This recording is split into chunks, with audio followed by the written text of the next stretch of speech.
Hi there, welcome to the dojo. This is Russ Leach, I'm the comic book black belt, and this is one of a series of production videos where I show screen caps for the art for my new book, Only Death Can Save Us. I'm just about to drop the short trailer so you can get an idea for the mood of the book, and then I'll get into the art. Of course, do remember to do all that good stuff like sharing and subscribing, and I'll drop all the links to the various places you can find myself in the book at the end of the video. Thanks for watching.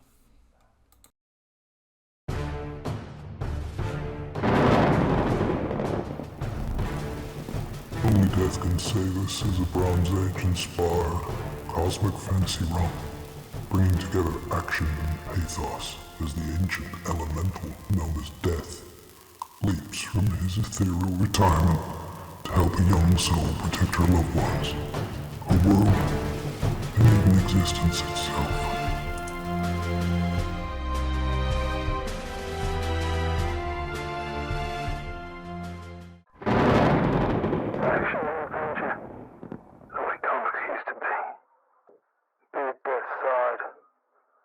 Sign up exclusively in Diogo for Only Death Can Save Us. Hi there, welcome back to the dojo. I'm Russ Leach, I am the comic book black belt, and this is probably the final production video for Only Death Can Save Us, my graphic novel. Book one of three at the moment, and that's currently in demand on Indiegogo. I've got 224 backers, so thank you every one of you backers. Thank you so much, all of you. And to anyone who's also subscribed to the channel as well. It makes a huge difference to subscribe to the channel.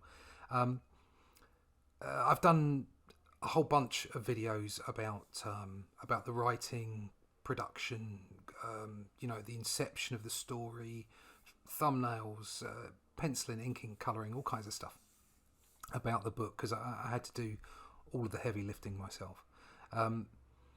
That will change in books going forward, because first off I need to reduce the production time, so I need to get other people involved. So I'll be getting a flatter involved for the bulk of the colours. Also, my writer Rick Hoskin is now the co-writer, so he'll be doing plot and what have you, and I can work more closely with him and focus more on the artwork and the sequential storytelling rather than the whole thing. Obviously my ideas for the future of Only Death Can Save Us and where the world is obviously, that's down to me, but I feed that through to Rick, and there's kind of like a feedback loop between the two of us, and we come up with a story. So I'm really looking forward to seeing book 2's story come soon, and I'll start on that book after I finish the Outliers artwork for Joe Fulton. Obviously there'll be more production videos about the Outliers coming up soon, especially since I'm going to be starting page production, and there'll also be me streaming on a Monday night. That's going to start within the next couple of weeks, just chatting about the artwork, and maybe some people coming on and sitting and chatting with me while I draw and while they draw. But more about that soon. This video, as I said, is the last of the production videos for Only Death Can Save Us, and in this video what I'm doing is showing a breakdown of all the levels, all the layers of a page, so that you can see how it came together for me. There will be one more video about the whole production of Only Death Can Save Us, as in the whole project, as in campaigning, crowdfunding, that kind of stuff, and it will be a kind of a debrief on what I learned from crowdfunding the first time round, some of the mistakes I made, some of the things that I think could be done better, but also what I got right and how well it worked. Certainly 224 backers so far believed that I got it right, and huge thanks to them. Really appreciate that.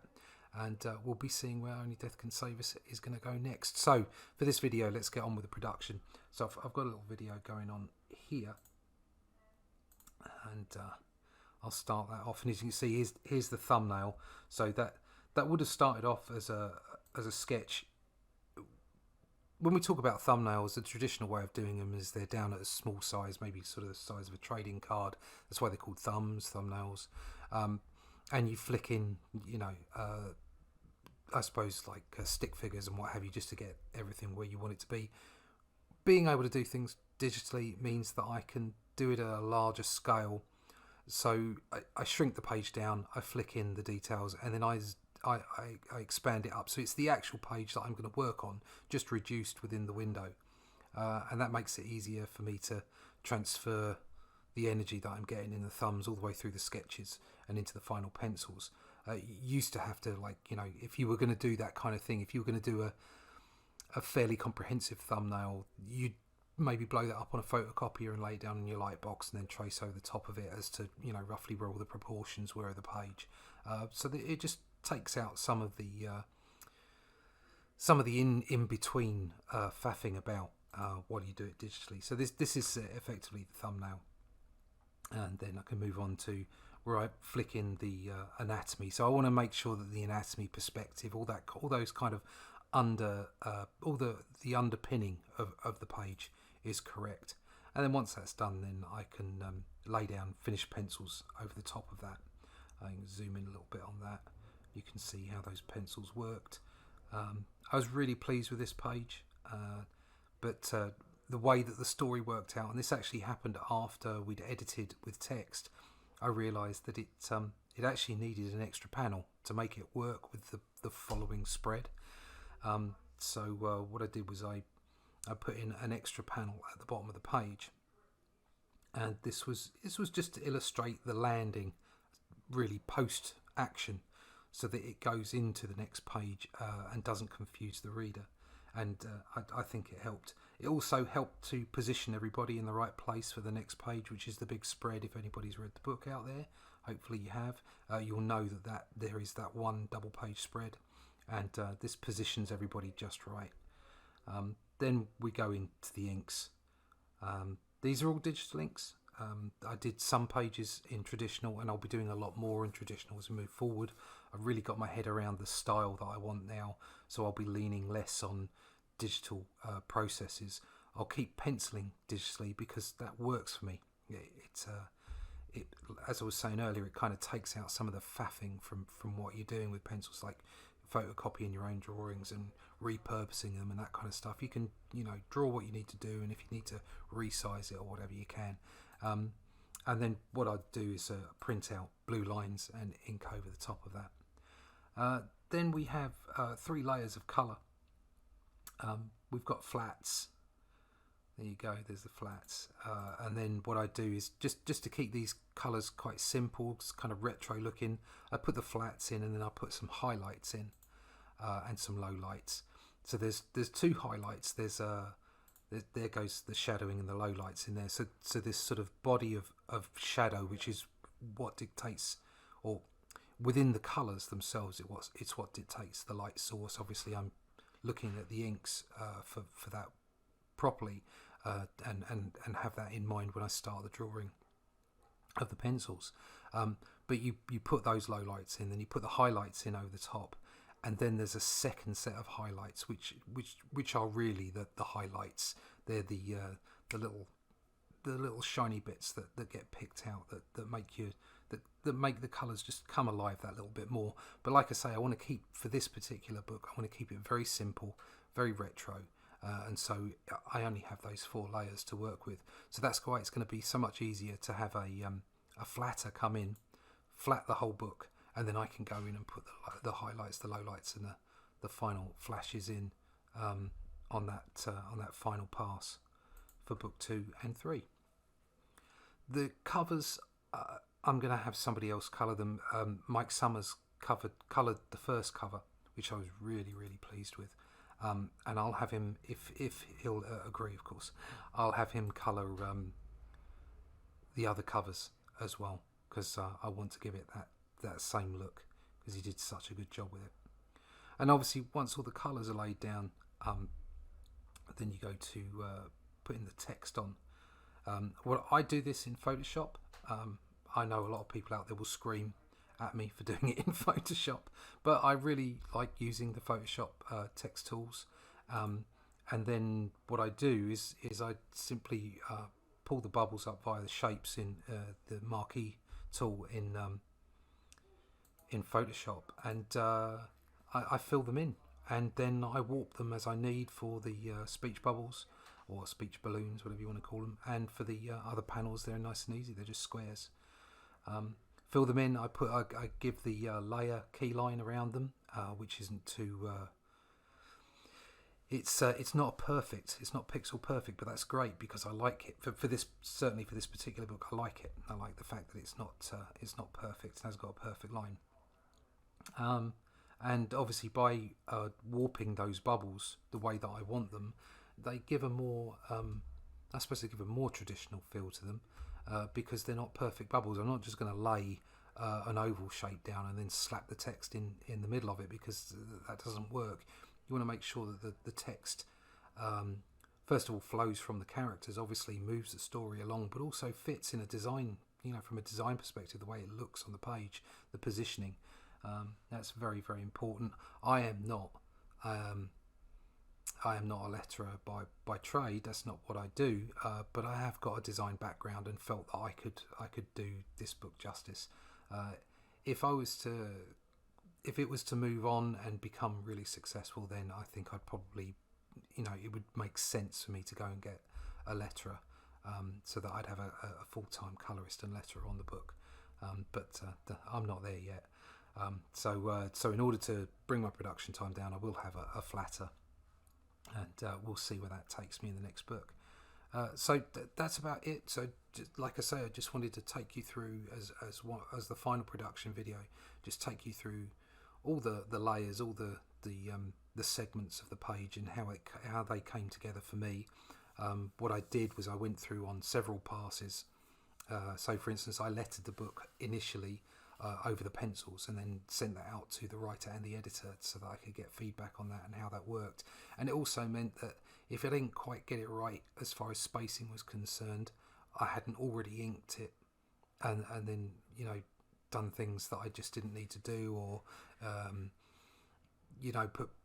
put a figure in a place where you couldn't quite squeeze the speech bubble in. Like I say, as far as having some kind of debrief on it, I would suggest that there were places that I maybe could have done that better, but that's what you do, you learn as you go along. But in general, I was quite pleased with it, and I've had reasonably good responses from it. From the book as a whole, I've had excellent responses from, so thanks to everyone who's picked up a copy. If you haven't picked up a copy, why not? Go get one now. You can get that on in-demand on Indiegogo right now. The link is in the description, or you can just go to onlydeathcansavers.com, and there will be a link there for anybody who's watching this video later on down the line where Indiegogo isn't currently available. There will always be a link on the onlydeathcansavers.com page for you to go and find yourself a copy of the book, or at least whatever is in print at that time, because there will be no more reprintings of this first initial book. Anybody who gets this via the crowdfunding process will have a product that will not be repeated, and it's the same for all of the books. I'm hoping that I will have a few left over to put into the campaign 2 and campaign 3, so that people can pick up like a bundle of the first 2 books or a bundle of the first 3 books. But literally, when I run out of stock, there won't be any more left. And that's because we're going to go to reprints with Arrow Comics. So I really want it to be the case that if you picked up a book via crowdfunding, that you get the premiere version of the book. That's not to say that the Arrow Comics versions aren't going to be great. They really are. But I think people that crowdfund, they're there for the journey. They're there with you. They're making the product and the project viable. And making it happen, and they deserve the top quality product, the best product that I can put together, or that any crowdfunder can put together. So hopefully that makes everybody happy, the whole audience. But it does mean that if you want a copy of this in its current state, you got to go and get one from the Indiegogo campaign, and that's the only place you will be able to go and get copies of the book in its original format. So that said, that's probably me done. Thanks very much for watching. And I know a lot of people find this kind of content informative. For me, it's not about tutoring people or telling people how they should do things from a creative or production perspective. It's just, this is the way I do it, and hopefully it's helpful to anybody who wants to come watch the channel and see the videos. So that's it for me for now. You can find out more about the book, like I said earlier, at onlydeathcansavus.com. You can find me at russleach.com or at comicbookblackbelt.com. That's the same website, just 2 different addresses. You can get there. Please hit the like, share and subscribe buttons for me, and subscribe to the channel, Comic Book Black Belt. And you can also get me on the usual places, the Twitter and the Fleecebook and all that kind of good stuff. And just, reach out. I'm more than happy to chat about comic book art. Only Death Can Save Us, obviously, and comics in general. Thanks very much for watching. I've been Comic Book Black Belt, and I'll see you again in the dojo real soon. Cheers. Bye-bye.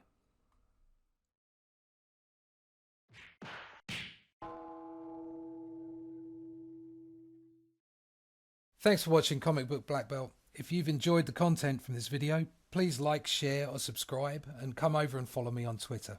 It's been great having you in the dojo. See you again soon.